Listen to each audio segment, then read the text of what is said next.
গাছে বড়ই থাকলে ঝুঁকি তো দিবেই। আর বড়ের ডালগুলা লোকটা যে কাটছে আসলে কি অত্যাচারের জন্যে? আচ্ছা জেনে নিই। হ্যালো এভরিওয়ান, আসসালামু আলাইকুম। সবাই কেমন আছেন? আশা করি সবাই ভালো আছেন এবং সুস্থ আছেন। আমরাও আপনাদের দোয়ায় ভালো আছি। আমি প্রতিদিনের মতো নতুন আজও একটি ভিডিও নিয়ে চলে এলাম। আশা করি ভিডিওর ফার্স্ট থেকে লাস্ট পর্যন্ত আমার সঙ্গেই থাকবেন। তো এই যে ফার্স্টে বললাম বড়ই গাছটির কথা একটু বলেছিলাম আপনাদেরকে। তো লোকটি কেন ডালপালাগুলা কেটে দিচ্ছে?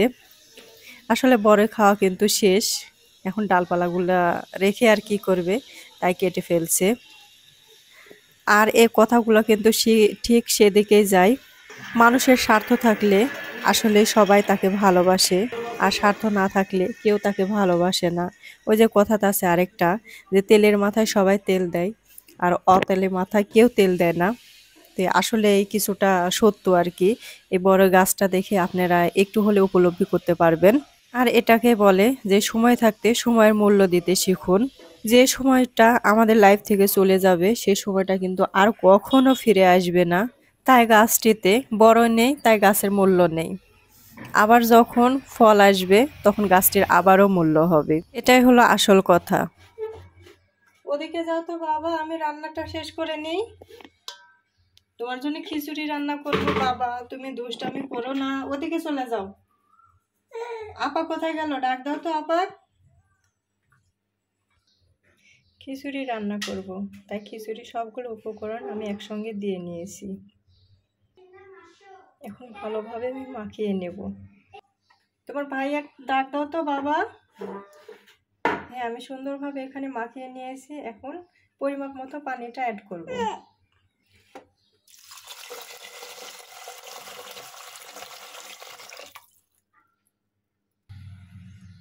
আমি এখানে মাপ মতন পানি অ্যাড করে নিয়েছি। দেখছেন ছোট বাচ্চা থাকলে কি হয়। ওকে যত বলছি তোমার ভাই আছে, তোমার আপা আছে, তাদের কাছে যাও, আমি একটু মানে রান্না বান্নাটা কমপ্লিট করি। সে কিছুতেই শুনছে না। সে আমার কাছে মানে আমি কি ধরছি কি লাড়ছি, কোনটা মানে কোন দিকে যাচ্ছি সে ওদিকে দৌড়াদৌড়ি করছে। মা ছাড়া তার কিছুই ভালো লাগে না, মায়ের কাছে থাকতে হবে। মা যে এদিকে বিরক্ত হয়ে যায়, মাঝে মাঝে মাথা খারাপ লাগে, সেটা আর বোঝে না। আর এটা ছিল হালকা হুলকি ইফতারের আয়োজন আর কি। এখানে বেগুনের চপ করছিলাম তাড়াহুড়া করে। বেগুন বোঝাই যাচ্ছে মানে বেসনটা সম্পূর্ণ পড়েছিল না। এখানে ছোলা আর কি মানে ভেজে নিয়েছি। শসা করছি, খেজুর করছি। ফল ছিল, ফল তাড়াহুড়া করে আর বের করতে পারি নাই। তো ইফতারের জন্য যেটুকু আর কি রেডি করছি সেটাই আলহামদুলিল্লাহ। চুলার জালটা দিয়ে দিলাম। এখানে কিছু জগা রান্নাটা ইফতারের আগে আমি কমপ্লিট করব, কিন্তু তখন কমপ্লিট আর কি করতে পারি নাই সময়ের জন্য। তো জগাগুলা ইফতার আর কি কমপ্লিট করে তারপর বসে পড়েছি সেহরি রান্নার জন্য। তো কিছু জগা নিয়েছি বাজার থেকে নিয়ে আসা হয়েছিল 1 কেজি। তো অর্ধেকগুলো আর কি এখানে নিয়ে নিয়েছি জগাগুলা। তো হালকা পানি দিয়ে সিদ্ধ করতে দিয়েছি, একটু সঙ্গে লবণ দিব যেন তাড়াতাড়ি সিদ্ধ হয়ে যায়। হ্যাঁ, লবণটা আমি অ্যাড করলাম তাড়াতাড়ি সিদ্ধ হওয়ার জন্য। আর পাশের কড়াই দিয়ে দিয়েছি লাল শাক। লাল শাকটা বাজার থেকে নিয়ে আসছিলাম। তো অল্প করেই রান্না করব, বেশি করলে নষ্ট হবে, তাই আর কি বেশি করব না, অল্প করে আর কি শাকটা করব। আর হলো এই জগা, আপনারা কি বলেন জানি না, আমরা জগা বলি। জগাটা হালকা ভাজা ভাজা করব আর শাকটা করব। তো সঙ্গেই থাকুন।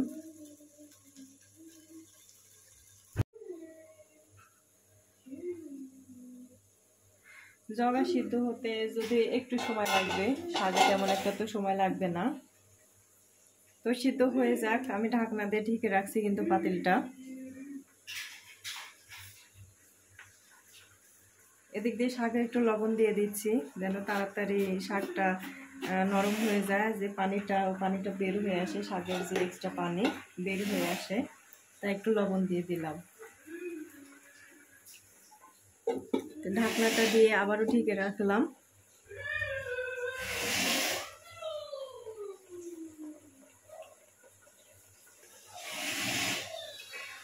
শাকটা দেখি কি অবস্থা, ঢাকনাটা উঠিয়ে নিলাম।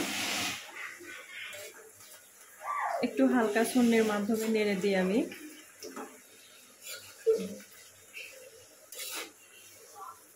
না নাড়লে হবে কি, নিচেরটা দেখা যাচ্ছে যে বেশি হয়ে যাবে, উপরেরটা কিছুই হবে না।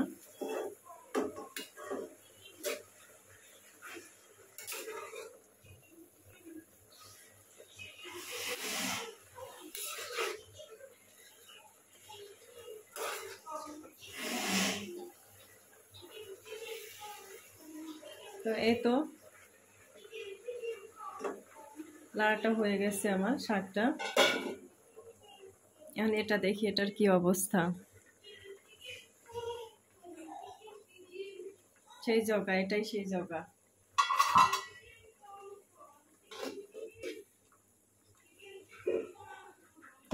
এগুলো অনেকে প্রেশার কুকারে দেয়, প্রেশার কুকারে দেওয়ার গুণাগুণটা অল্প টাইমে দেখা যায় সিদ্ধ হয়ে যায়, কিন্তু আমি সেটা আর করি নাই। আমি সরাসরি গ্যাসে বসিয়ে দিয়েছি পাতিলে। নাড়তে একটু সময় লাগবে, ঢাকনাটা আবারও দিয়ে দিই।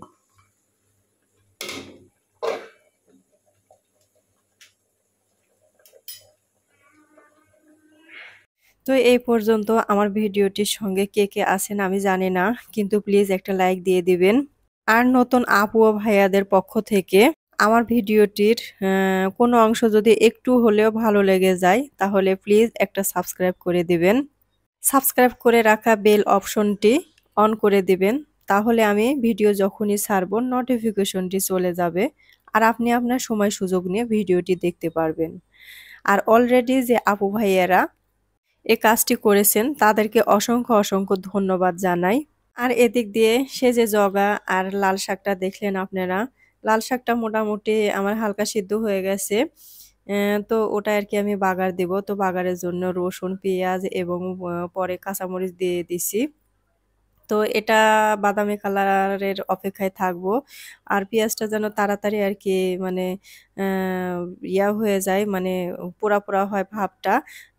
তো যাই হোক, তার জন্য হালকা আমি নুন অ্যাড করেছি আর শাকটুকু আমি দিয়ে দিলাম। লাল শাকের পানিটা, যে পানিটা ছিল সেই পানিটা কিন্তু আমি ফালাই নিয়ে সম্পূর্ণই আমি দিয়ে দিয়েছি। আর এদিকে চুলার জালটা কিন্তু আমি একবারে অনেক মানে জোরে দিয়ে রাখছি। জোরে দেওয়ার কারণ এটাই, যে এক্সট্রা পানি আছে, পানিটা যেন তাড়াতাড়ি শুকিয়ে যায়। যার কারণে আমি বারবার ছুরি দিয়ে নেড়ে দিচ্ছি আর হলো মানে নাড়াচাড়া করতেছি যেন না পুড়ে যায়, যেহেতু চুলার জালটা অনেক জোরে রাখছি।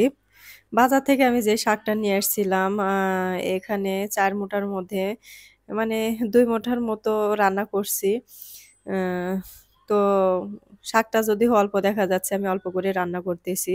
সেহরির টাইমে খাবো বলে কথা। সেই সময় দেখবেন খাওয়া-দাওয়া তেমন একটা ভালো লাগে না। আর ইফতারের সময় তো মনেই বলে না যে ভাত-টাত খাই। একটু ভাজা-পোড়া, শরবত, পানি মানে এটা ওটা খেয়ে দেখা যায় মানে শরীর খুব এতটাই ক্লান্ত লাগে। তখন আর ভালো লাগে না খাবারটা। তো যাই হোক, সেহরির জন্য আমি রান্না করলাম। তো আমার শাকটা কিন্তু অলরেডি হয়ে গেছে। আর এদিক দিয়ে আমি মানে ওই যে সেই জগাটা বাগার দিব, তার জন্যে আমি আর জগার একটা কারণ আছে কিন্তু। জগা যদি একটু মসল্লা আম দেওয়া যায়, একটু স্বাদ করা যায়, ঠিক মাংসের মতনই কিন্তু সেন্ট বাড়ায়। আর মাংসের কিন্তু কোনো অংশে কম না জগা। তেমনভাবে যদি রান্না করা যায় মাংস ফেল। আমার কাছে তো ভালো লাগে। আপনাদের কাছে কেমন লাগে? মতামত অবশ্যই কমেন্ট বক্সে জানাবেন। এছাড়াও আমি একটু অসুস্থ হয়েছিলাম। ডাক্তার আমাকে পরামর্শ দিয়েছিল আ যে, "আপা আপনি যদি জগা পান, মানে কাঁচকলা যেটাই হোক, বিশেষ করে জগার কথাটা বেশি বলছিল। এটা খাবেন। এটা খাইলে আপনার শরীর ভালো হবে, ভালো থাকবে।" তো আমি এত পরিমাণ খুঁজছি এই জিনিসটা বাজারে প্রায় মানে দেখা যাচ্ছে মাঝে মধ্যে যাই আমি বাজারে খুঁজি কিন্তু এই জিনিসটা পাই না। আমার পাশের বাসার এক ভাবি একদিন হঠাৎ করে নিয়ে আসছে, নিয়ে এসে বলতেছে, "ভাবি আপনি না জগা খেতে চাইছেন?" আমি আবার ওনার কাছে একটু বলছিলাম যে, "জানেন ভাবি ডাক্তারে আমাকে বলছে জগাটা কিন্তু আ যখন আরকি প্রয়োজন তখন পাই না। আর যখন দেখা যাচ্ছে আমার প্রয়োজন না সেই সময় আমার সামনে দিয়ে ঘুরবে জিনিসটা। আ তো বাজারে তো দাঁড়ায় থাকা সম্ভব না। অল্প সময় নিয়ে যায় ছোট বাচ্চা-কাচ্চা রেখে। তো আমি এই জিনিসটা খুঁজেই পাচ্ছি না। তো ওই ভাবিটা আরকি চাকরি করে। তো আমাকে বলল যে, "সমস্যা নেই আপা, আমি যদি পাই নিয়ে আসবো।" তো এই তো কথা বলতে আমার এদিকে রান্নাটা কিন্তু কমপ্লিট হয়ে গেছে এবং ভিডিওটিও আজ আমার এই পর্যন্তই। তো সবাই ভালো থাকবেন, সুস্থ থাকবেন এবং আমিও আমার পরিবারের জন্য সবাই দোয়া রাখবেন। আল্লাহ হাফেজ।